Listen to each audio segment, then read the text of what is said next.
Hello and welcome to the TMZ podcast. I'm Charlie Cotton. I'm Charlie Neff. And our guest today has a memoir out called Undercover Heartbreak, a memoir of trust and trauma.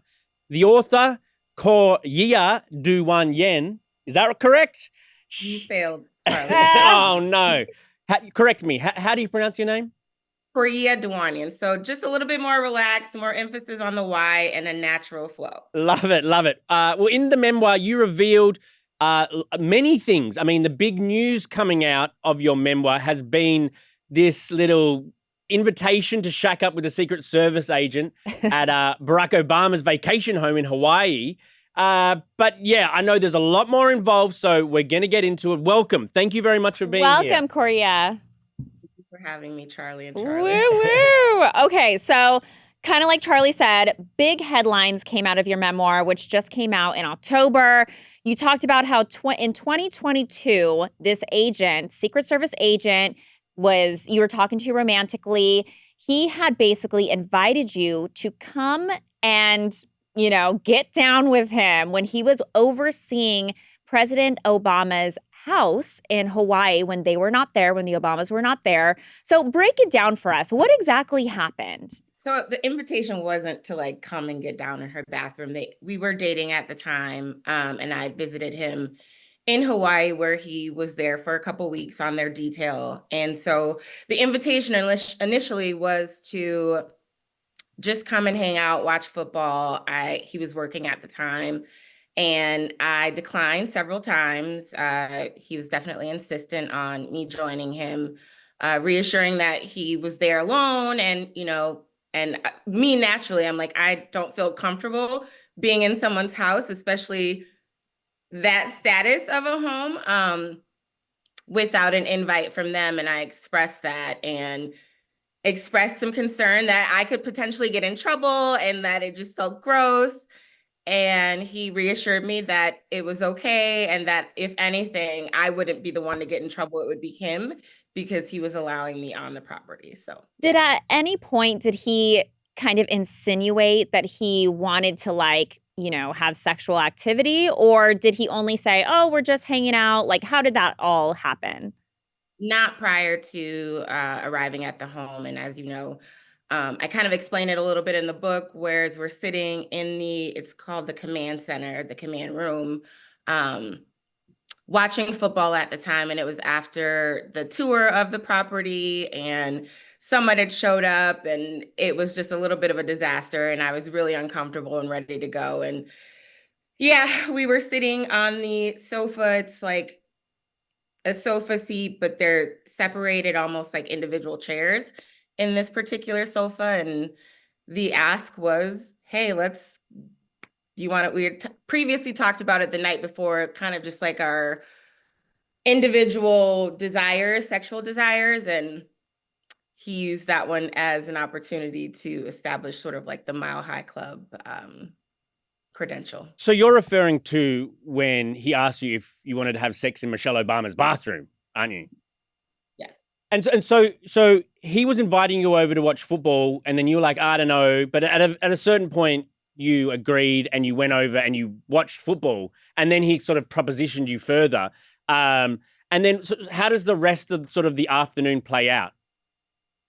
I was ready to go. After that, I said no. Let's set the record straight. No. So no chaka happened when you were there. Absolutely not. I felt uncomfortable. And if you read the book, you'll know that I felt uncomfortable. And at that moment, I was like, I'm ready to go.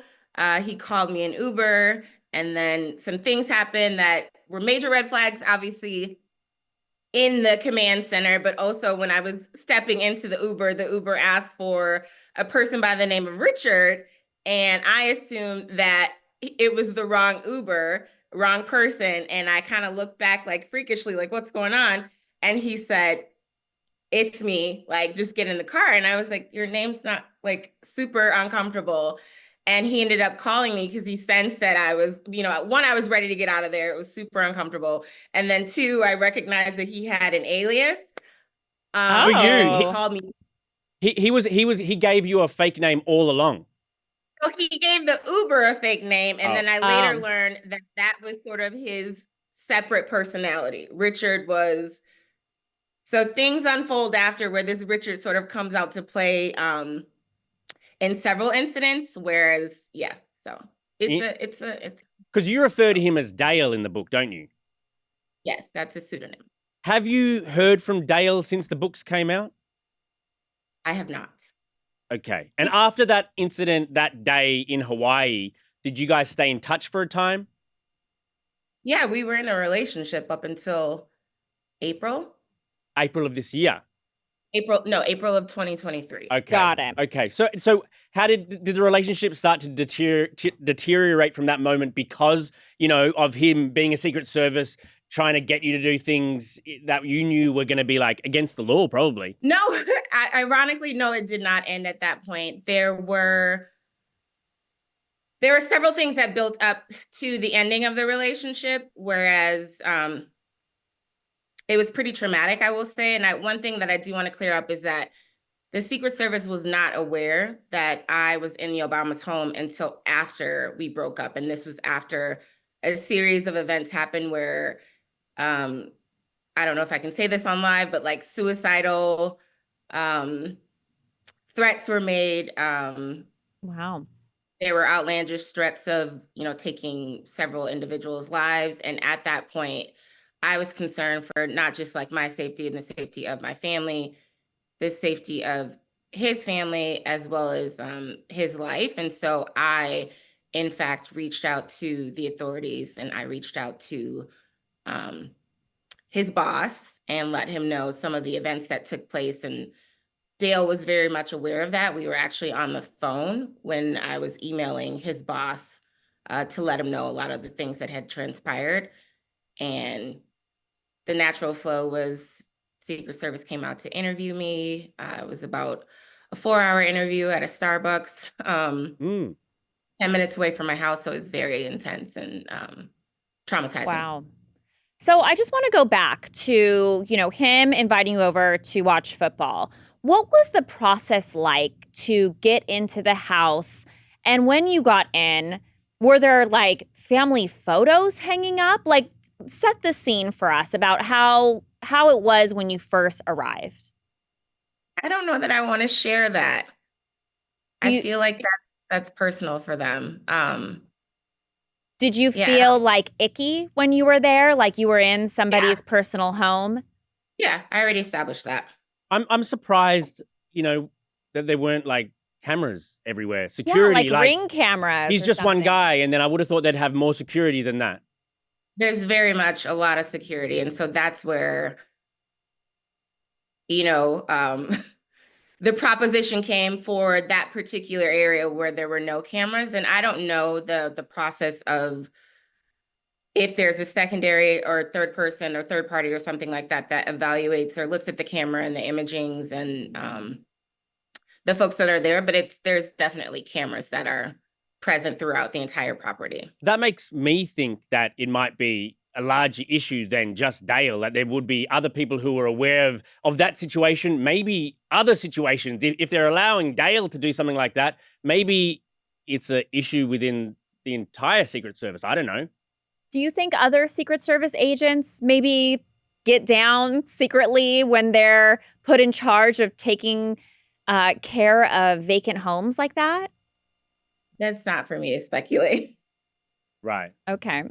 I mean, it sounds like, there should be somewhat of a investigation into it all. Your incident, obviously they investigated and deemed accurate your account of what happened that day. But if that happened, it makes me wonder there might be other things happening as well, and they should do a complete sort of investigation into it all.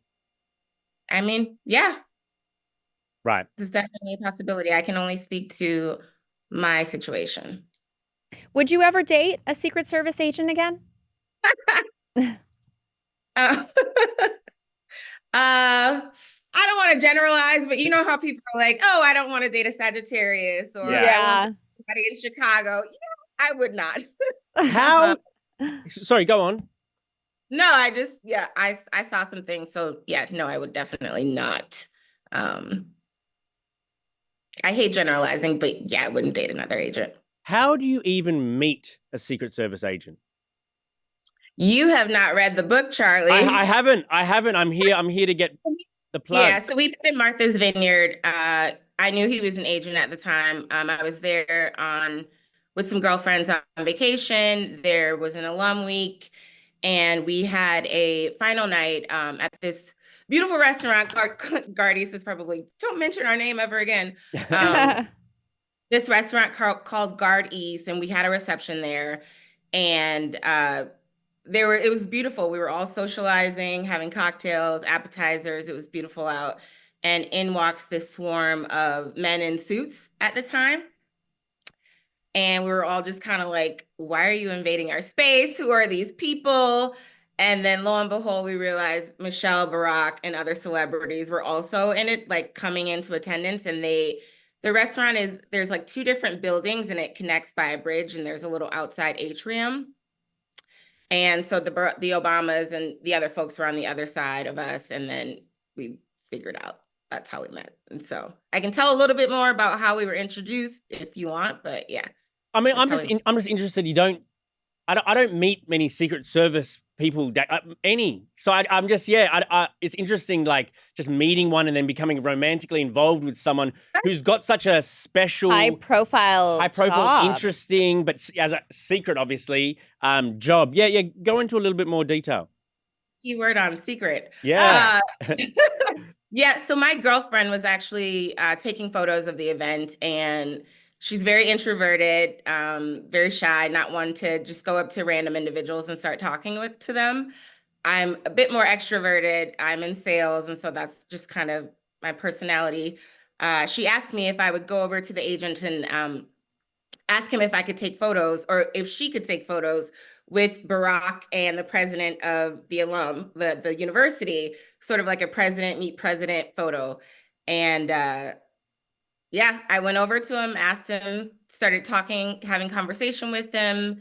He was attractive and the conversation flowed. I grabbed his left hand. My girlfriends yelled at me in the back, like, what are you doing? You're going to get shot. And I was like, he's like, what are you doing? And he yanks his hand back. And I said, I was looking for an indent, a tan line, any indication that you were married or spoken for. And he said, I would tell you something like that. And I was like, oh, well, history has proven that that's a lie. And long story short, he ended up, the Obamas left. They were going to the film festival. And I screamed at him in this atrium like a crazy person to add me to Facebook. Okay. There's not really a way to add me to Facebook because you don't know how to say my name or out loud. And he ended up walking around Circuit Avenue and ran into a bunch of my friends that had on alumni gear, asked them if they were at the reception tonight at Guard East. And they were looking at him like, yeah, what? And he goes, where's Coco? And so they were more concerned, like, what in the hell? Like, why are you asking for Coco? And it was to get in contact with me. And aww, great. This is actually amazing. Story. This should be a blockbuster movie. Yeah. It starts out very sort of serendipitous and hallmarky cute, and then it turns. And I know you said, after the whole incident, you guys did date for some time after. Ultimately, you broke up. And you haven't spoken to him since the memoir was released in October. Do you have any idea what he's doing for a job now? Because, it was confirmed that somebody with the very similar story that you told was fired. So assuming he was fired from his Secret Service job, do you know what he does for work now? I have no idea. Do you know what his feelings are about you publishing this book? Funny enough, this book has been in the works for quite some time now. And when we were dating, he was aware that I was writing the book. What? He was aware you were writing a book about your relationship with him, telling details. No. He wasn't aware that I was writing a book about him. He was aware that I was writing a book about my life, which trauma. Would include him. No, not at the time. I mean, there was nothing traumatic that I would want to include him in that. He knew the baseline of the story. And And ultimately, I wanted it to be a happy ending to include him. But yeah, he was very much aware that I was writing a book at the time that we were together. Before you came along in, the first beginning parts of like the love story, do you think before you, maybe he did this same thing with like other women? Like, do you think this was like his go-to move? Like, hey, it's okay. This is my fantasy. Like, do you think he's used that before on other people? The bathroom incident, No, or just like either you're the exception and this has never happened before and never happened since, or yeah, you were part of a pattern of behavior, either from Dale or from other Secret Service or just in general. We just don't know. I I will say that the reason why I moved forward in with the relationship with him was we both discussed like our divorces and our families and relationships and moving forward. And so I knew my assumption or my understanding was that he had divorced in 2013 and had had several relationships leading up to me. And so one can just kind of make a decision based off that But and understand. I'm just saying I just think that this breach of security, either this is the only incident or it happens more than we know.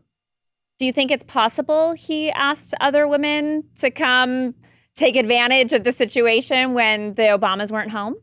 Uh, I mean, it's possible. Everything is possible in this situation, you know.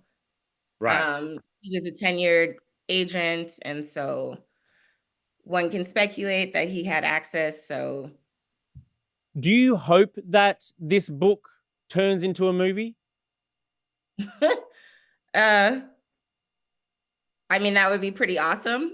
Yeah. I'm not gonna lie. My goal was to sort of break even on the self-publishing. I knew that my story isn't different. Obviously some aspects of it are unique given the nature of his job and the people that he was assigned to protect. But ultimately it was for comfort. And just relatability in terms of women. Sometimes we've got to see ourselves in another woman in order to know that like we might be stuck, but you can move forward and resiliency is possible. But yeah, a movie would be pretty awesome. I can't lie. If it did get to that point, a lot of people just like love this story. They just think it's so wild, and obviously it's your truth. If it did come down to the opportunity of being turned into a movie, who would you want to play you, and who would you want to play Dale? I'm so curious, like who you Oh think my would be God. good matchups. Oh dear God. Oh my gosh, Charlie. Maybe Keke Palmer. Oh, cute! I could like see that. I like that. Yeah, Keke Palmer and And for Dale, do you have a Common. doppelganger?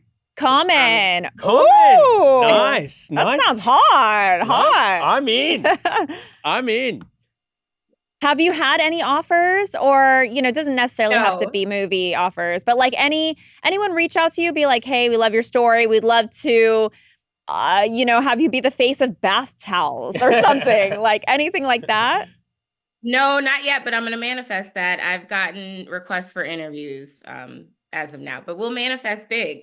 Yeah. So keep them coming. Do you ever think about the fact that the Obamas are probably aware of this story now? Yeah, I knew that they were aware of it immediately. How did you know? So in our time together, there were other incidents that happened with agents on their detail.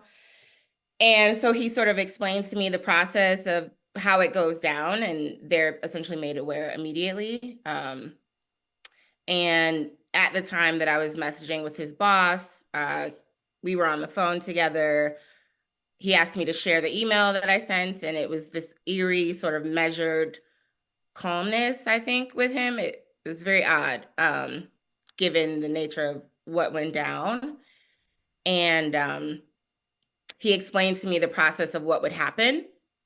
And essentially, they would be alerted. He would be put on suspension or notified of suspension and then put on a DNA list, which is like do not admit.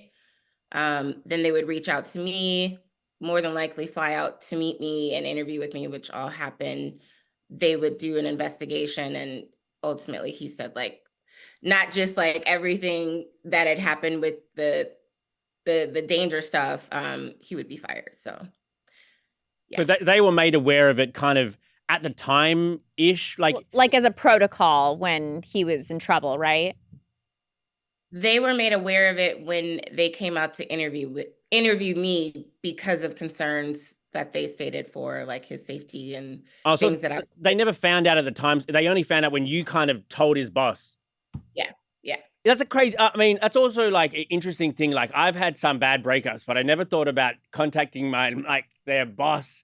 I mean, I've never dated a Secret Service agent where there's been Are you threatening to take someone's life at the end of a breakup? Well, no. Yeah. There you go. So yeah, I understand then why you had to escalate it so that, something happened. Yeah. And now that something has happened, I guess. And because of your book, more people are talking about it. And I bet if you're a Secret Service agent today, no one's trying any funny business anymore. I sure hope not, but yeah. Interesting. That's great how you probably affected some change in doing this. That wasn't the goal, but yes. Fantastic. Awesome. Well, thank you so much, Koryeah. We really appreciate your time. And for everyone watching, don't forget to go check out her memoir, Undercover Heartbreak, a memoir of trust and trauma.